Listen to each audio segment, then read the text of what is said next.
พระพุทธตรัสว่าพุทธังสักระนังคัจฉามิพระดำรัสนี้เป็นความหมายที่ดี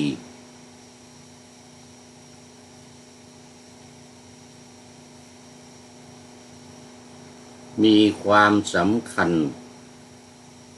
มากพระองค์ทรงจะมีดำริตรัสบอกอะไรที่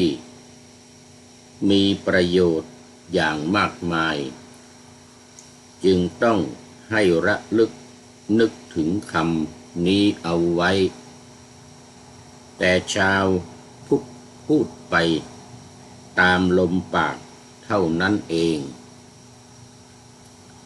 ไม่ได้เข้าใจความหมายอันงามลึกซึ้งเคร่งที่มีคุณค่าเจ๋งอำนาจพระไตรลักษณ์จริงไม่มีอานุภาพปกป้องปราบคุ้มครองซึ่งชาวพุทธได้อย่างถึงความปลอดภัยอย่างแท้จริงขอถวายความนอบน้อมแด่พระรัตนตรัยมีพระพุทธเจ้าเป็นต้นขอถวายความเคารพพระมหาเถระพระเถรานุเถระเจ้าคณะพระสังฆาธิการทั่วโลกมีพระเดชพระคุณพระธรรมเสนาบดีรองเจ้าคณะภาค7วัดพระธาตุดอยสุเทพเป็นต้นและขออำนวยพรแด่ท่านผู้ฟังท่านผู้ชมสาธุชนพุทธบริษัททั้งหลายวันนี้รายการนาวาวังทองของวัดพระธาตุดอยสุเทพอันมีพระเดชพระคุณหลวงพ่อพระธรรมเสนาบดีเป็นประธานออกอากาศทางสถานีวิทยุพระพุทธศาสนาแห่งชาติและจริยธรรมวัดพระธาตุดอยสุเทพมีพ่อครูวันลบนามวงพรหมเป็นผู้อำนวยการอาจารย์พระมหาประสิทธิ์ประสาธิโกเป็นหัวหน้าสถานีและอาตมาภาพพระครูปริยัติยานุศาสตร์เป็นผู้บรรยายเป็นประจำในวันศุกร์เสาร์อาทิตย์เวลา7:30 นาทีถึง8 นาฬิกาและในเวลา13 นาฬิกาถึง14 นาฬิกาวันศุกร์กับวันเสาร์2 วันรวมแล้ว3 วันนี้ออกอากาศ5 ครั้งเพราะวันศุกร์กับวันเสาร์มีพิเศษตอนบ่ายโมงถึงบ่าย2 โมงอีก1 ชั่วโมงนี่ก็เป็นวัดพระธาตุดอยสุเทพส่วนที่วัดฝายหินตำบลสุเทพอำเภอเมืองเชียงใหม่เป็นสถานีวิทยุเพื่อการศึกษาพระพุทธศาสนาและวัฒนธรรมระบบ FM 104.5 อันมีพระครูสมุวิสุวัตรวรกิจโยเป็นผู้อำนวยการออกอากาศเวลา17 นาฬิกาถึง18 นาฬิกาในวันพุธทุกวันพุธจะมีเวลา17 นาฬิกาถึง18 นาฬิกานี้เวลา14 นาฬิกาถึง15 นาฬิกา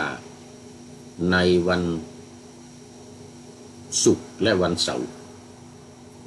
และเวลา15 นาฬิกาถึง16 นาฬิกา บ่าย 4 โมงเย็นบ่าย 3 โมงถึงบ่าย 4 โมงเย็นในวันอาทิตย์ที่วัดฝายหินก็ 4 วันศุกร์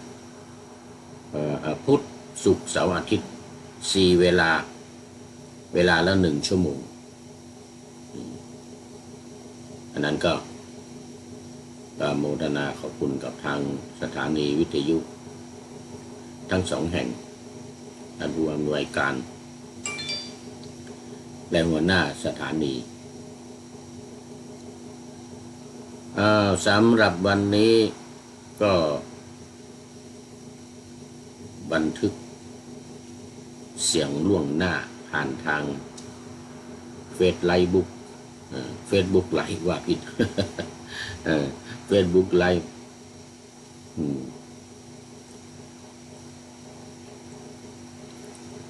มาจากวัดพระธาตุดอยสุเทพเยอรมันเขตฮิวเชนบาร์กเมืองซีเกนประเทศเยอรมนีเหมือนเดิมเพราะว่าตอนนี้กำลังพักผ่อนนอนหนาวอยู่ที่เยอรมันวัดพระธาตุดอยสุเทพเยอรมันเหมือนเดิมมานี่เดือนกว่าแล้วก็อยู่ไปเรื่อยๆก่อนเพราะว่าพระเดชพระคุณหลวงพ่อก็มีวัญชาให้เฝ้าวัด ก็เลยเป็นโอกาสดีที่จะได้จัดทำรายการกันอย่างเต็มที่เพราะบางวันเนาะบางวันนี้ก็จะมีถึงห้าเวลา6 เวลาด้วย6 เวลาด้วยทั้ง2 สถานีอย่างวันศุกร์นี่เต็มเอียดเลยศุกร์เสาร์เนี่ยนะวันศุกร์วันเสาร์นี่เต็มเอียดเลยวันอาทิตย์เบาลงหน่อยวันนึงนะ5 ครั้ง 6 ครั้งเลย อย่างวันนี้รายการนาวาวังทองนี่ก็จะออกอากาศเวลา 5 โมงเย็นซึ่งตอนนี้ก็ใกล้เวลาละแต่ว่าก็บันทึกล่วงหน้ามาเดี๋ยวทางสถานีก็จะได้ลิงก์เอาจากFacebook Live ไปออกอากาศเอาแล้วตอนนี้ก็เข้ามาสู่เนื้อหาสาระของธรรมะในรายการนาวาวังทองซึ่งตอนนี้ก็ยังอยู่ในหัวข้อว่าบทพระปริตคุ้มครองภัย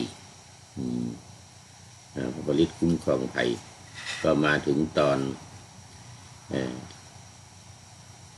พระปริตอะไรเนี่ยเครื่องป้องกันสำหรับชาวพุทธมาถึงไอ้เครื่องป้องกันสำหรับชาวพุทธดังที่ได้ปะหน้าตอนที่2นะตอนที่2ตอนแรกก็ผ่านไปแล้วในเรื่องของการ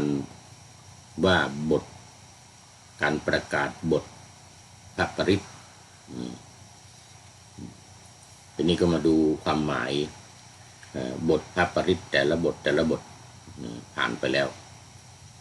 ตอนนี้ก็มาว่าในเรื่องของปลีกย่อยที่ชาวพุทธเราเนี่ยควรที่จะได้หวนรำลึกกันแล้วก็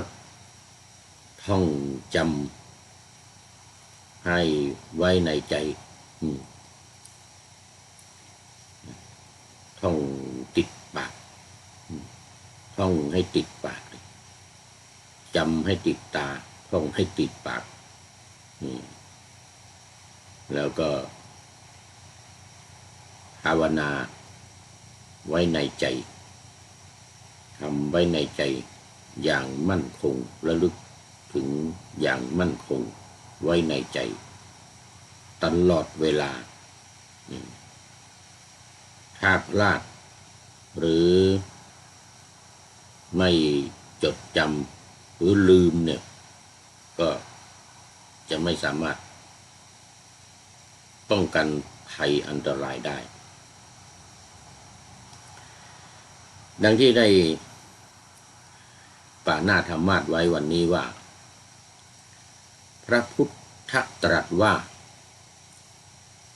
พุทธังสรณังคัจฉามิพระดำรัสนี้เป็นความหมายที่มีความสำคัญมากพระองค์ทรงจักมีดำริตรัสบอกอะไรที่มีประโยชน์อย่างมากมายจึงต้องให้ระลึกนึกถึงคำนี้เอาไว้แต่ชาวพุทธพูดไปตามลมปากเท่านั้นเองไม่ได้เข้าใจความหมายอันงามลึกซึ้งเคร่งที่มีคุณค่าเจ๋ง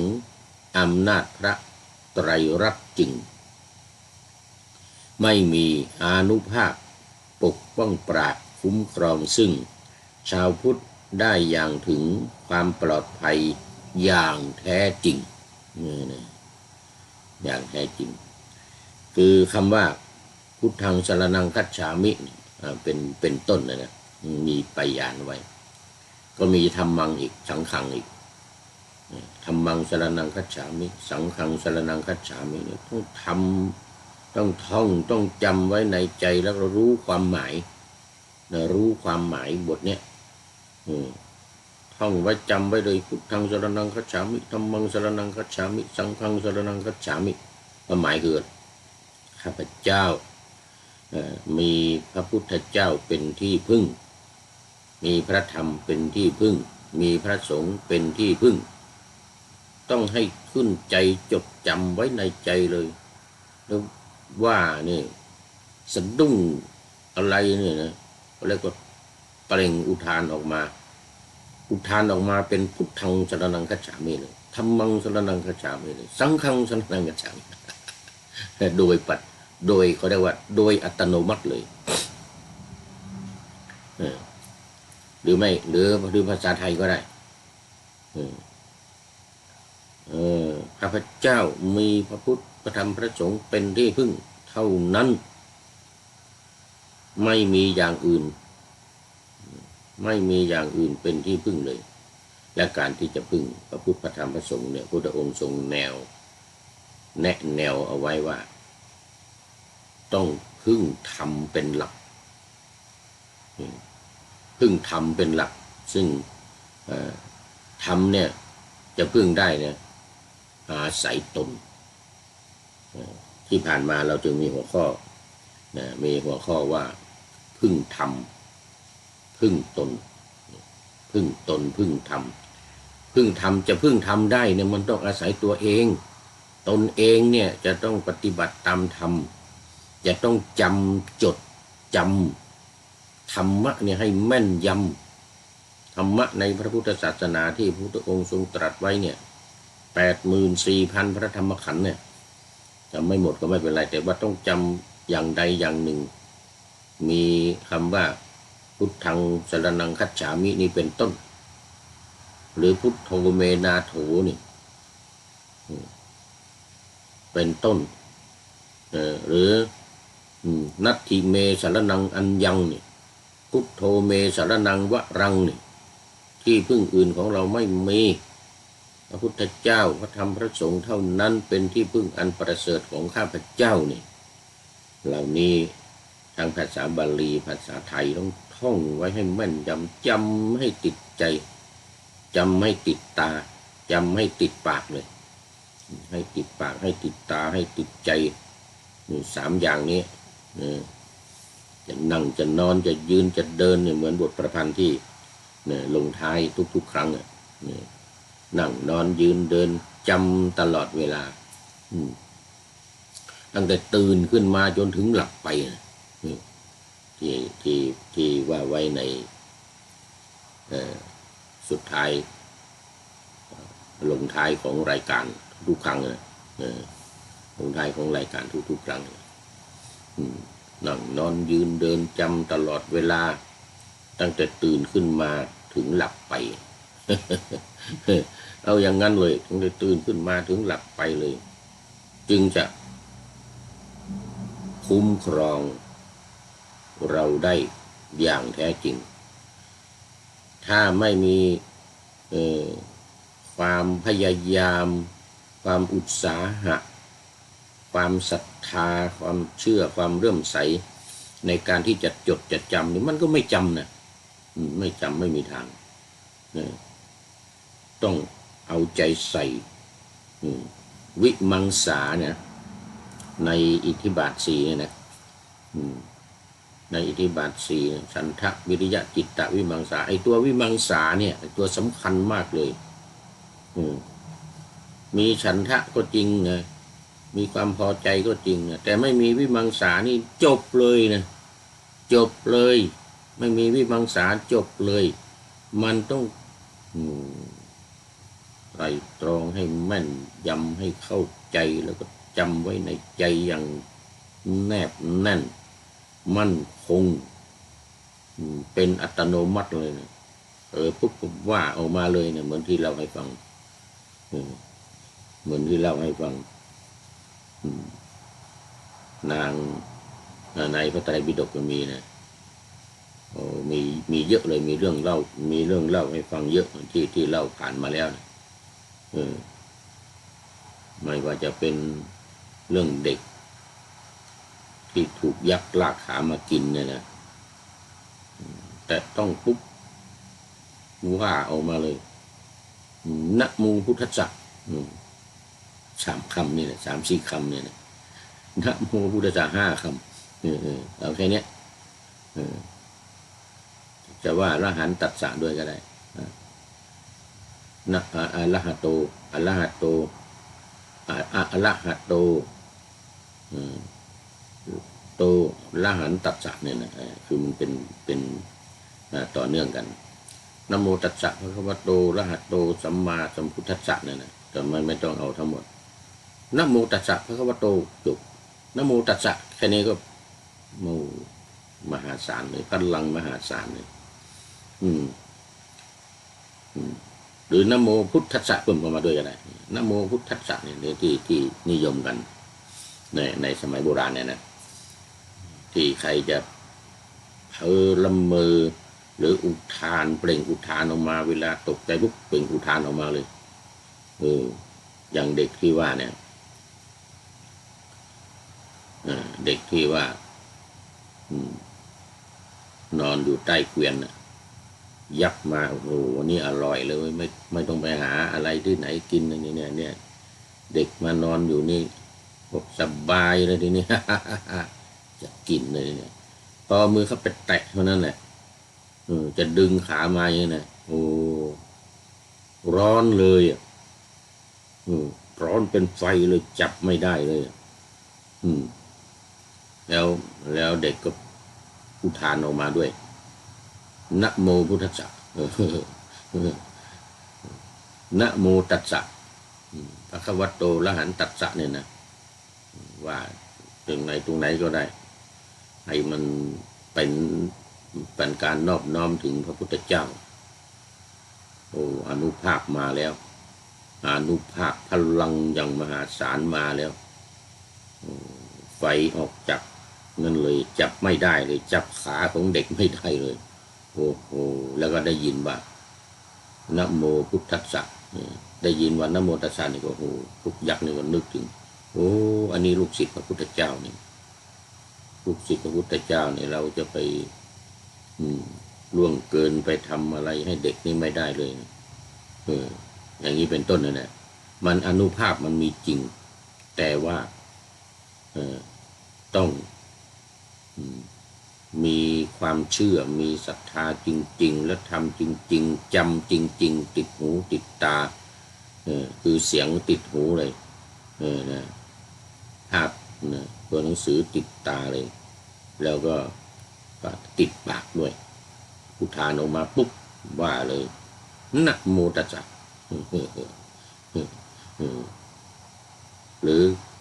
พุทธังสรณังคัจฉามิว่าเลย หรือ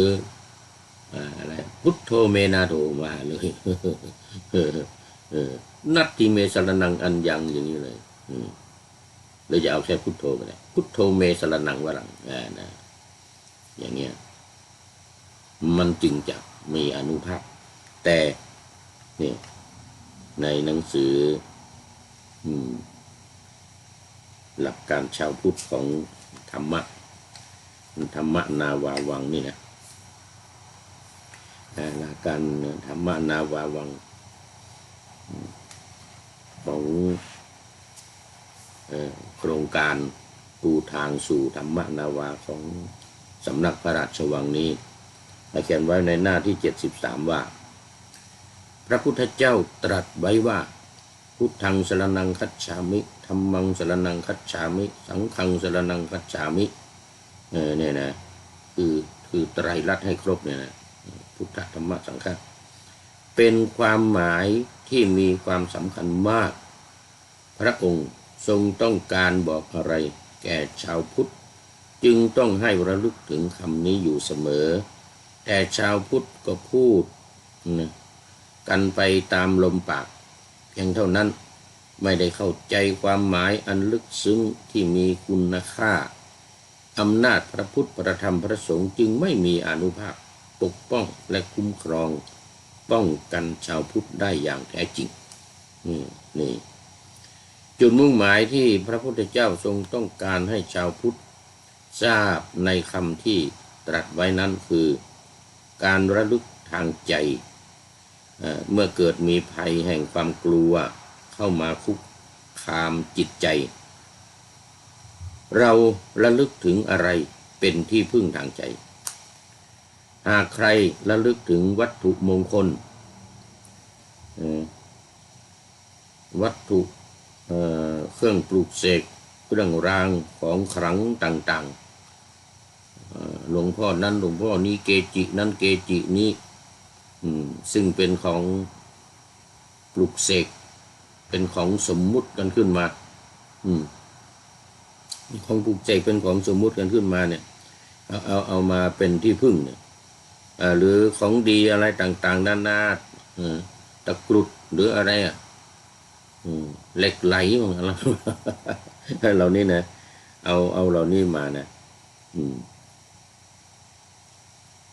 ความเป็นพระรัตนตรัยคือพระพุทธพระธรรมพระสงฆ์เนี่ยก็จะขาดจากจิตใจของเราขาดจิตใจของคนผู้นั้นทันทีเพราะว่าไม่ได้นึกถึงพระพุทธพระเจ้าพระพุทธพระธรรมพระสงฆ์ไม่ได้นึกถึงพระพุทธพระธรรมพระสงฆ์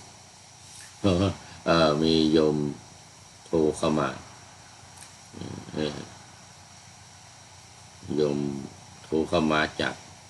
แม่ห้องสอนนู่นขอไปเดี๋ยวหลังรายการนี้จะโทรกลับ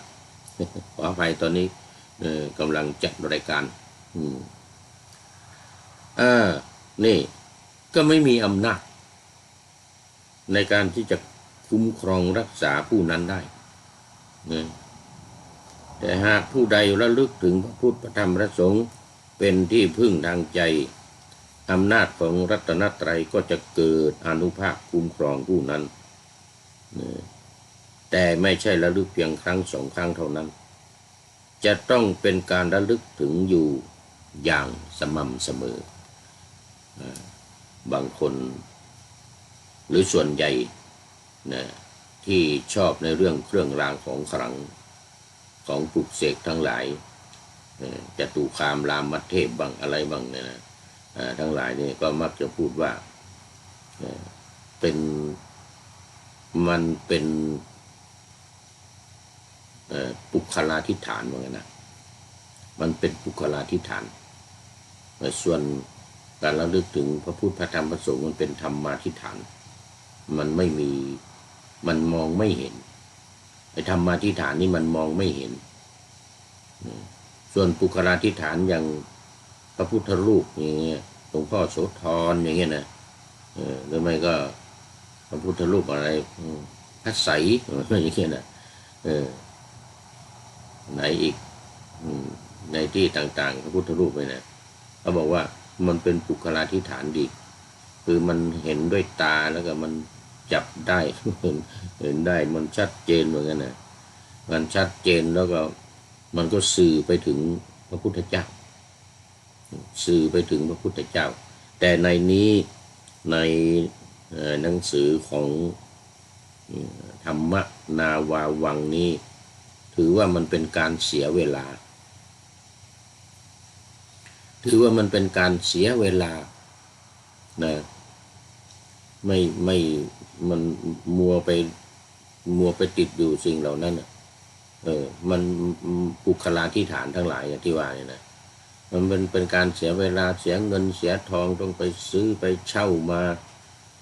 แล้วก็มาเก็บรักษาบางทีใครมีเครื่องรางของขลังเนี่ยนะไปอยู่ใต้ต้นกล้วยก็ไม่ได้อย่างเงี้ยนะไปอยู่ใต้ถุนเรือนก็ไม่ได้อย่างเงี้ยนะก็ยุ่งยากลำบากอย่างนี้เข้าใต้ถุนเรือนก็ไม่ได้ถ้าเรือนมี2 ชั้นนะข้างบนมีชั้นหนึ่งข้างล่างมีชั้นหนึ่งถ้ามีวัตถุมงคลอยู่ห้อยคอนะหรืออยู่ในกระเป๋าหรือในอะไรก็ตามเนี่ยก็เข้าไม่ได้จะเข้าบ้านได้ยังไงจะเข้าบ้านคนอื่นก็ไม่ได้ของตัวเองก็ไม่ได้เขาไปถือเคล็ด ถือเคล็ดว่าเครื่องรางของขลังเนี่ยมันจะหายขลังไป มันจะหายขลังเพราะฉะนั้นมันจึงเป็นการยุ่งยากลำบากเสียเงินเสียทองเสียเวลาในการที่จะมาปกปักรักษาเครื่องรางของขลังทั้งหลายเหล่านี้เขาเรียกว่ามันเป็นโสหุ้ยเบี้ยใบ้หลายทางทำให้เสียเวลาก็เอาธรรมาธิฐานที่เป็นการระลึกถึงเนี่ยก็พอแล้วไม่ต้องไปมีเครื่องรางของขลังอะไรนี่ความหมายของเขานะของหนังสือของสำนักพระราชวังนี่นะหนังสือหลักการชาวพุทธบอกว่าไม่ต้องมีไม่ต้องมีขอให้เนี่ยทำอย่างว่าเนี่ยมาระลึกถึงด้วยความจริงใจด้วยความศรัทธาเลื่อมใสอย่างแท้จริงมั่นคงไม่มีแล้วอย่างอื่นมาเป็นสารณะเป็นที่พึ่งคือไม่จะเนื่องกันเป็นปุคลาธิฐานเนื่องกันกับพระพุทธเช่นพุทธรูปเนี่ยหรือพระสงฆ์ก็มีครูบาอาจารย์หลวงพ่อนั้นหลวงพ่อนี้มาเป็นปุคลาธิฐานมาเป็นเครื่องหมายของพระสงฆ์ก็ตามไม่จำเป็นต้องเอามาติดตัวเอามาห้อยเอามาใส่ในกระเป๋าหรือเอามาซึ่งจะทำให้ยุ่งยากเข้าที่นั่นที่นี่ไม่ได้เป็นเคล็ด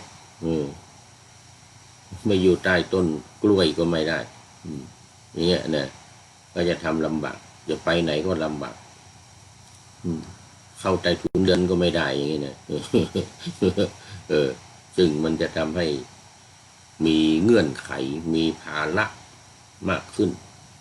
ดีไม่ดีก็ทำให้ลืมระลึกถึงตัวจริง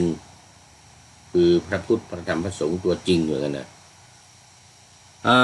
ตอนนี้ก็ขอต้อนรับเนนน้อยสังเหลือกราบสาธุสาธุสาธุครับหลวงปู่นี่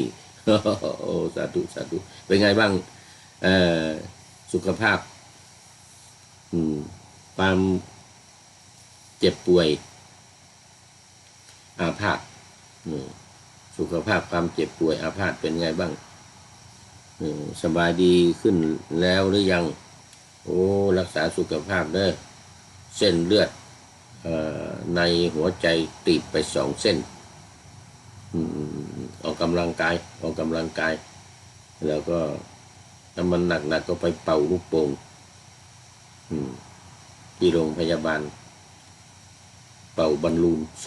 องลูก เป่าบอลลูน2 ลูกเลย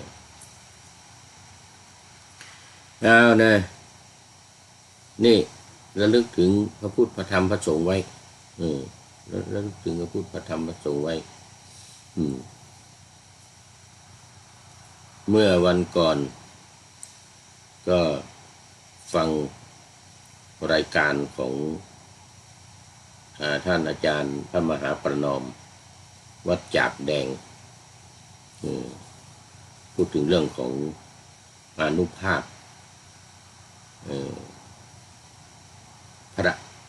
รัตนตรัยของพระพุทธพระธรรมพระสงฆ์เนี่ยว่าโอ้ถ้ามีความศรัทธาเลื่อมใสจริงๆแล้วก็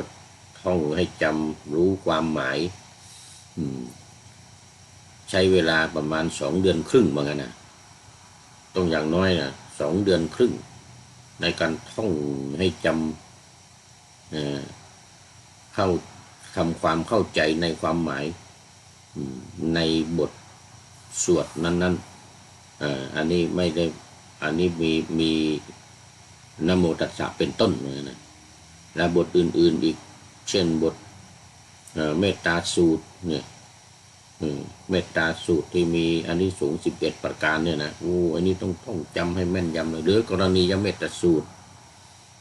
กรณียเมตตาสูตรไปอย่างนั้นนะทำท่องให้แม่นยำว่าเป็นทำนองเห็นว่าเป็นทำนองของพี่น้องชาวเบงกอลีว่างั้นนะชาวเบงกอลที่อยู่ในบังคลาเทศทำนองเป็นกลางดีว่างั้นนะมีของศรีลังกามีของไทยเราทำนองต่างๆที่ว่านี่นะมีของทิเบตมีของจีนอะไรนะของทิเบตนี่เป็นพม่าของพม่านี่เสียงแข็งมากว่านะโมตัสสะนี่นะอาจารย์ประนอมอาจารย์พระมหาประนอมวัดจากแดงบอกว่าต้องท่องให้แม่นยำจำให้ขึ้นใจจำให้ติดปากให้ติดหูติดตาเนี่ยภาวนาให้ติดใจอย่างนี้นะเสร็จแล้วก็จึงไปสวดไปสวดแล้วก็สวดให้คนอื่นก็ได้ด้วยไปว่าให้คนอื่นฟังก็ได้ด้วยบทสวดทั้งหลายนี่นะแต่ในของธรรมนาวาวังเนี่ยก็เอา3 บทเป็นหลักเอา3 บทเป็นหลักคือขันธปริตอาตานาติยปริตแล้วก็รัตนปริตเนี่ย3 บทนี้เป็นหลักบอกแค่นี้พอเหมือนกันนะ3 บทแค่นี้ก็เหลือกินเหลือกินแต่อาจารย์ประนอมว่าเนี่ยแค่นะโมตัสสะก็เหลือกินเหมือนกันนะนะโมตัสสะเหลือกินนะโมตัสสะภะคะวะโตอะระหะโตสัมมาสัมพุทธัสสะเนี่ยมีความหมาย 1,700 ความหมายว่ะความหมายของคำว่านะโมตัสสะภะคะวะโตอะระหะโตสัมมาสัมพุทธัสสะนี่นะแล้วเน้นให้ท่องให้จำให้ว่านะโมตัสสะ3 ชั้น 5 3 ชั้น 5 ชั้น 9 ชั้น 15 ชั้น 100 ชั้นเหมือนกันนะอันนี้หนักกว่าทางบาลีเพราะท่านอาจารย์ไปเรียนบาลีมาจบบาลีพุทธศาสตร์จากประเทศพม่ามาพระไตรปิฎกท่องจำพระไตรปิฎกท่องบาลีนี่อันนั้นบาลีแค่นะโมตัสสะเนี่ยนะภะคะวะโตอะระหะโตสัมมาสัมพุทธัสสะเนี่ยนะมีความหมาย 1,700 ความหมายลึกซึ้งมากอันนั้นบทไม่ว่าจะเป็นพุทธังสรณังคัจฉามิธัมมังสังฆังสรณังคัจฉามิก็ตามนะต้องรู้ความหมายมันด้วยอาจารย์ประนอมว่าต้องรู้ความหมายมันทุกคำให้ชัดเจนมันจะได้จำติดใจท่องแต่บาลีอย่างเดียวมันก็จำได้เหมือนกันท่องแต่บาลีอย่างเดียวก็จำได้เหมือนกันแต่ว่าถ้ารู้ความหมายด้วยมันจำแน่นกว่ามันไม่ลืมท่องแต่บาลีอย่างเดียวมันอาจจะลืมได้ เนี่ยท่องบาลีอย่างเดียวมันอาจจะลืมได้แต่ว่ารู้ความหมายด้วยนี่โอ้มันแน่นอนมันไม่ลืมมันจำติดใจติดตาติดปากติดหูอย่างมั่นคงแนบแน่นไม่หวั่นไหวไม่สะท้านสะเทือนว่าไงนะไม่สะท้านสะเทือนดังนั้นก็ต้องเวลาท่องเนี่ยต้องรู้ความหมายด้วยรู้ความหมายเวลาเจ็บป่วยเน้นน้อยสังเหลือเวลาเจ็บป่วยก็ให้ท่องบทสวดต่างๆบทอะไรคิริมานนทสูตรโพชฌงค์คัปปริตนะอะไรต่างๆเหล่านี้แล้วก็ต้องจดจำอย่างแม่นยำแล้วก็ต้องมีความเลื่อมใสศรัทธาอย่างแท้จริงแล้วก็จำติดหูติดตาติดปากอย่างแท้จริงสามารถช่วยได้สามารถช่วยได้คืออานุภาพของพระพุทธพระธรรมพระสงฆ์นี่จะมาช่วยได้เวลาเจ็บป่วยตัวเองคนอื่นก็ไปสวดให้คนอื่นฟังว่างั้นนะเห็นอาจารย์ประนอมว่าอาจารย์ประนอมว่าโอ้ไปสวดให้คุณตานอนติดเตียงสวดไปลุกขึ้นได้เลยว่าลุกขึ้นมานั่งเอาหาทายทานมาถวายพระว่างั้นโอ้โหขนาดนั้นเลยอันนี้สวดให้คนอื่นนะแต่ที่สำคัญตัวตนตัวเองพึ่งตนอย่างที่ว่าเมื่อกี้เนี่ยนะคือตัวเองเนี่ยต้องเข้าใจต้องจำให้แม่นยำก่อนแล้วก็เข้าใจอย่างแม่นยำก่อนก่อนที่จะไปสวดให้คนอื่นหรือจะไปช่วยคนอื่นเนี่ยนะอานุภาพจะได้ไปช่วยคนอื่นมันจะมีพลังมันจะมีพลังในการไปสวดให้คนอื่นแล้วคนอื่นหายเจ็บป่วยอย่างน้อยๆไม่หายเจ็บป่วยบางทีก็แผลอะไรที่นอนติดเตียงเนี่ยเกิดแผลพุพองขึ้นมาอะไรเงี้ยนะหายแห้งเหมือนกันนะแต่ลุกยังไม่ได้แต่เพราะว่ามันอาการมันหนักเลย แต่จิตใจเนี่ยสดชื่นสบายหน้าตาผ่องใสนี่เป็นประการสำคัญเห็นว่าไปสวดให้ผู้อยู่ห้อง ICU ด้วยลุกขึ้นออกจากห้อง ICU เฉยเลยว่ะบางคนนะได้ประมาณ 10% ว่างั้น ได้ประมาณ 10%ลุกขึ้นจากห้อง ICU นี่นะออกมาเดินเฉยเลยนะขนาดนั้นเลยบทสูตรเนี่ยนะบทบาลีเนี่ยนะ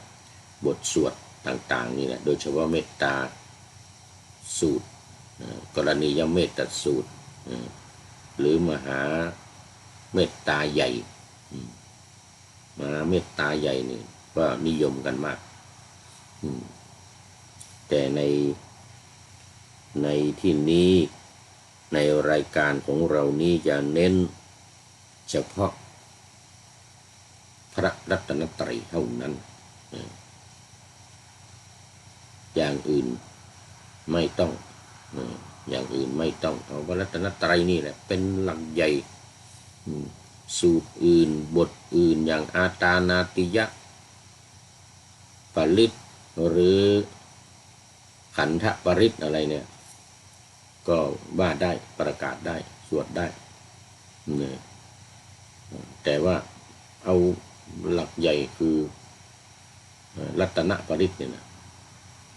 รัตนปริตแล้วก็เนี่ยนะโมตัสสะเนี่ยบทต้นเนี่ยนะโมตัสสะภะคะวะโตอะระหะโตสัมมาสัมพุทธัสสะเนี่ยเป็นหลักเอาพระพุทธเจ้าเป็นหลักพระธรรมพระสงฆ์รองลงมา3 อย่างนี้เท่านั้นรองลงมา3 อย่างนี้เท่านั้นมันจึงจะให้ผลอย่างแท้จริงการระลึกถึงพระรัตนตรัยอยู่เสมอนั้นมิ ใช่ถือเอาการสวดมนต์ต่อหน้าพระพุทธรูปเช้าเย็นว่าได้ระลึกถึงพระรัตนตรัยแล้วแต่จะต้องเป็นการระลึกถึงพระพุทธพระธรรมพระสงฆ์ด้วยความรู้ความเข้าใจถึงธรรมชาติแห่งความมีอยู่ของ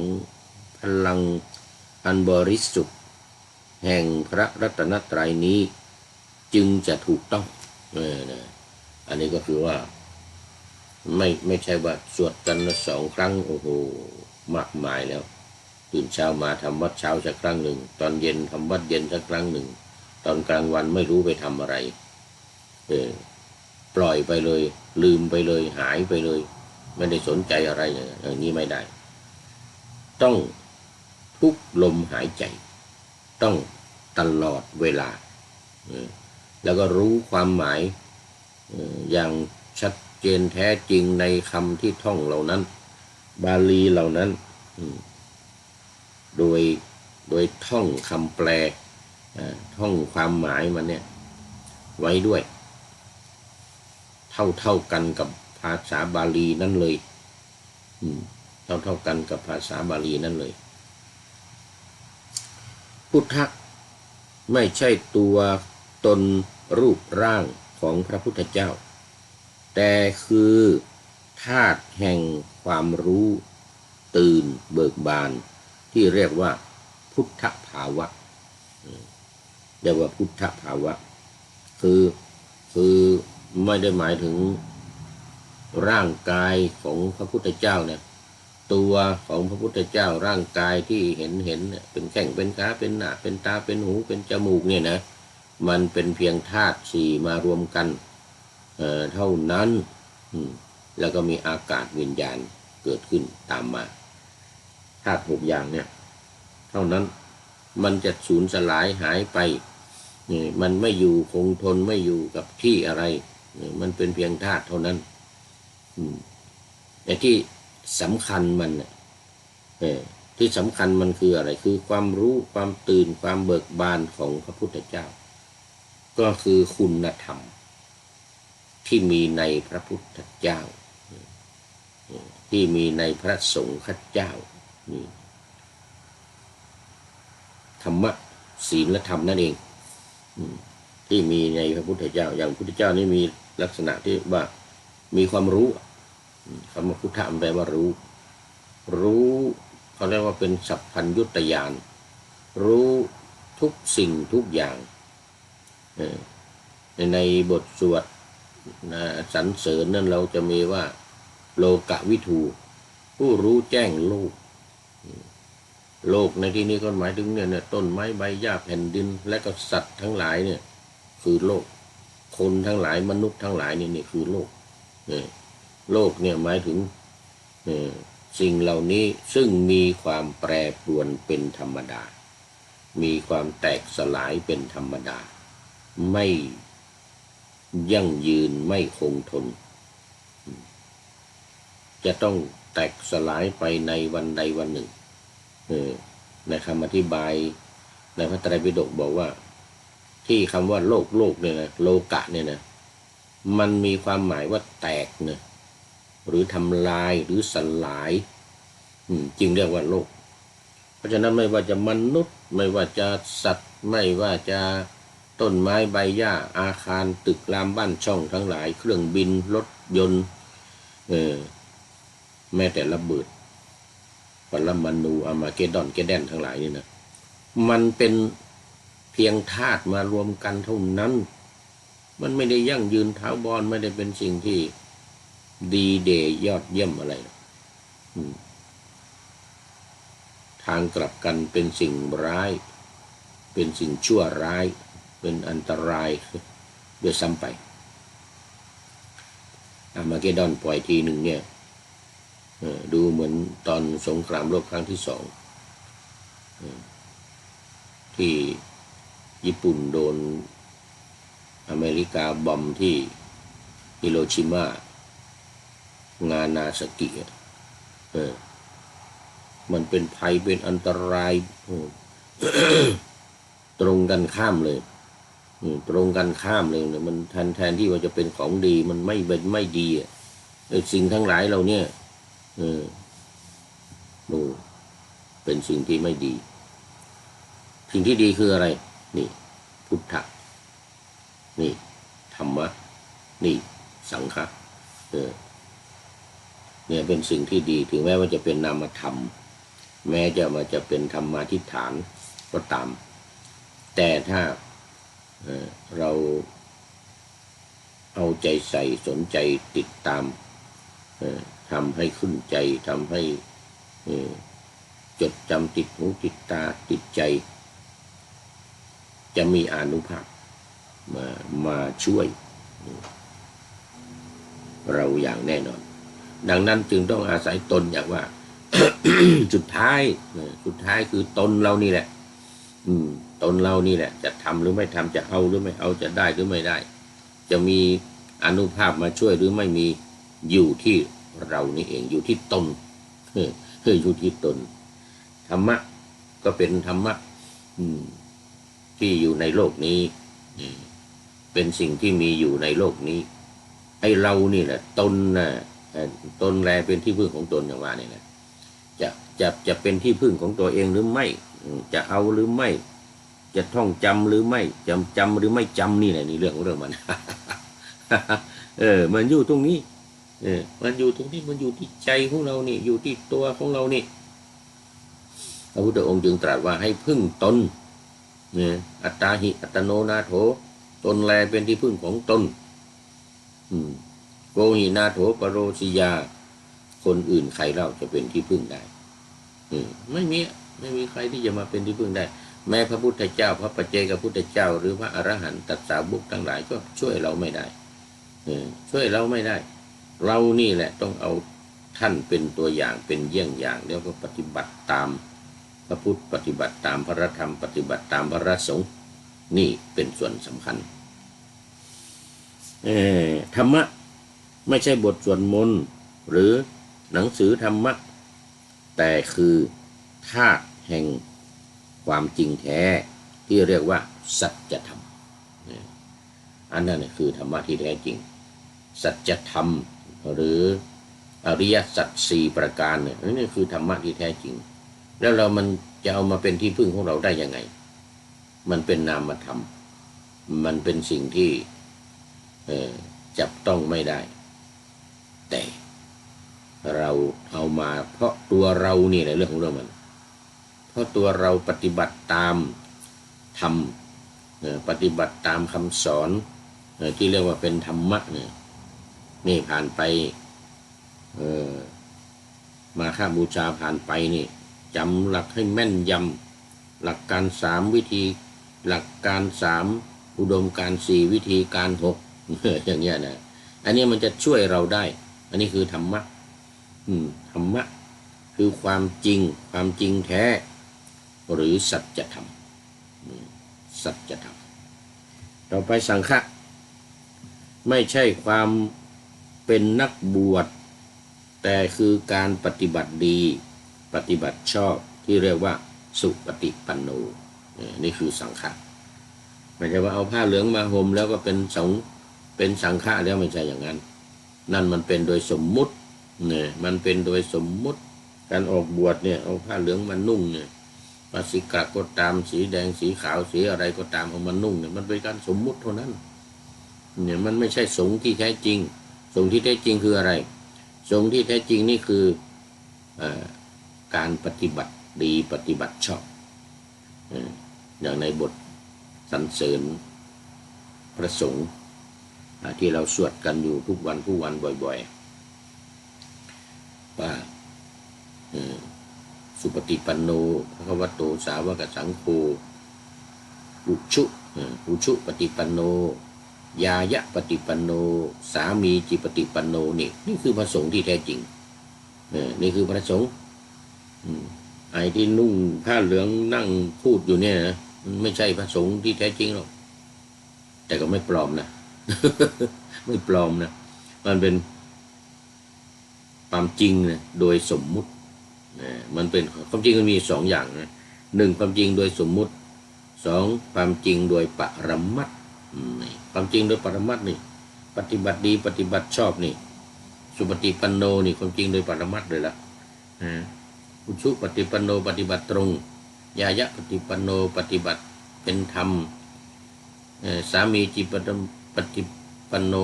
ว่าปฏิบัติที่เป็นเจ้าของแห่งตนเป็นเจ้าของแห่งธรรมนี่อันนี้คือพระสงฆ์ที่แท้จริงคือพระที่แท้จริงสงฆ์ที่แท้จริงสังฆะที่เรานับถือว่าสังโฆเมนาโถเนี่ยคือตัวนี้สังโฆเมนาโถนี่หรือสังโฆเมสารนังวะรังเนี่ยพระสงฆ์เป็นที่พึ่งอันประเสริฐของข้าพเจ้านะที่จะเป็นประเสริฐได้จะเป็นที่พึ่งได้เป็นประเสริฐได้จะมีอานุภาพได้เนี่ยต้องอย่างนี้ต้องปฏิบัติปฏิบัติดีปฏิบัติชอบปฏิบัติตรงปฏิบัติเพื่อทำปฏิบัติเพื่อเป็นเจ้าของแห่งธรรมนี่เนี่ยจึงจะเรียกว่าเป็นสังฆะที่แท้จริงต่อไปหากจะให้ความหมายอีกนัยยะหนึ่งก็ได้ความหมายดังนี้ความรู้ของพระพุทธเจ้าชื่อว่าพุทธะพระพุทธเจ้านำความรู้มาสั่งสอนชื่อว่าธรรมะผู้ปฏิบัติตามคำสั่งสอนของพระพุทธเจ้าแล้วเข้าถึงความบริสุทธิ์แห่งจิตชื่อว่าสังฆะนี่ก็ปริยายอธิบายขยายใจความขยายใจความออกไปโดยปริยายเนี่ยขยายใจความออกไปโดยปริยายว่าพระพุทธเจ้าเนี่ยที่แท้จริงคือความรู้ของพระพุทธเจ้าความรู้ของพระพุทธเจ้านี่คืออะไรคือสิ่งที่พระพุทธเจ้าตรัสรู้นั่นเองที่จะมาเป็นความรู้ที่จะมาเป็นพุทธะเนี่ยนะที่จะเรียกว่าพุทธะได้นี่นะเพราะความรู้ของพระองค์ความรู้นั้นรู้อะไรก็อริยสัจธรรมไงที่พระองค์ตรัสรู้ไงที่ได้ชื่อว่าเป็นพุทธะเนี่ยเพราะตรัสรู้ธรรมเพราะรู้ธรรมเพราะมีธรรมเนี่ยก็มีธรรมคือคำสอนของพระองค์คือความรู้ที่พระองค์ได้ในวันตรัสรู้ที่ใต้ต้นศรีมหาโพธิ์นั่นนั่นคือพุทธะที่แท้จริงนั่นแสดงว่าพระพุทธเจ้ากับธรรมะนี่มันเป็นอันเดียวกันเป็นเนื้อเดียวกันเลยนะ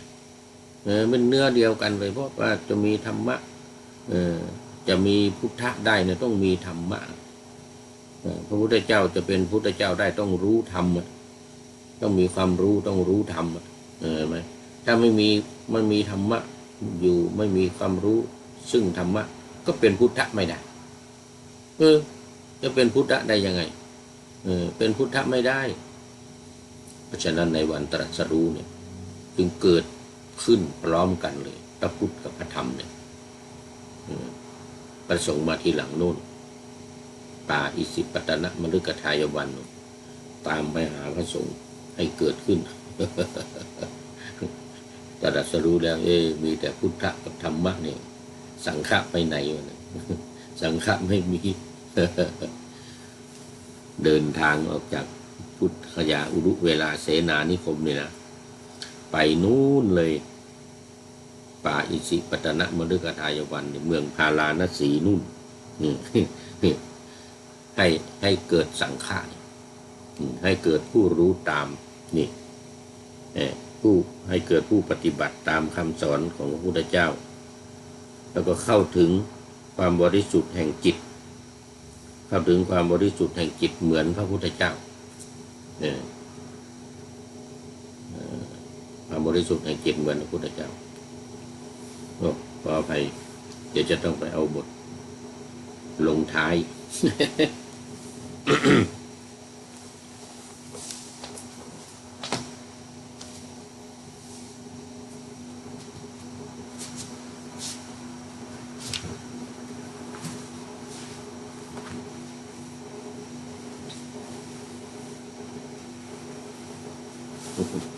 เออเอาละเอาละทีนี้ขอไว้ไม่ได้เอาบทลงท้ายมา อืมบทลงท้ายที่ว่าเมื่อกี้นี้ตอนนี้ของเราหมดเวลารายการนาวาวังทองของเราก็หมดเวลาจบลงตรงที่นี่พระสงฆ์ที่แท้จริงธรรมะที่แท้จริงที่ว่าธรรมะที่ว่าพระธรรมเนี่ยนะ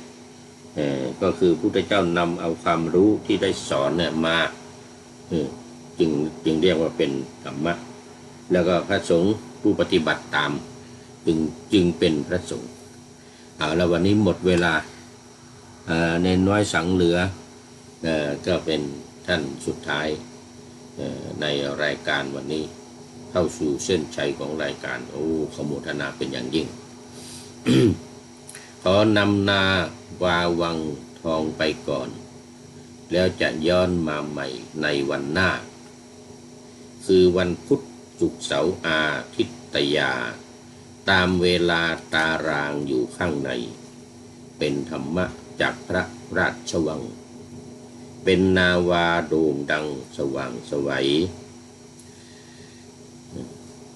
เป็นทองคำล้ำค่ากว่าสิ่งใดชุบชีวิตจิตใจให้ใสงามขอเชิญท่านทั้งหลายนำไปท่องตามคุณของพระรัตนสามพุทโธเมนาโถธัมโมตามสังโฆเมนาโถยามภาวนาว่าบ่อยๆซ้ำๆจำในจิตจนมันติดในใจไม่หายหน้านอนนั่งยืนเดินจำทุกเวลาตั้งแต่ตื่นขึ้นมาถึงหลับไปขอทุกท่านได้ผลจากปฏิบัติได้กำจัดความทุกข์พบสุขใสพลันปลอดโปร่งโล่งสบายทั้งกายใจอยู่ที่ใดใจสงบพบนิพพานขอเจริญพร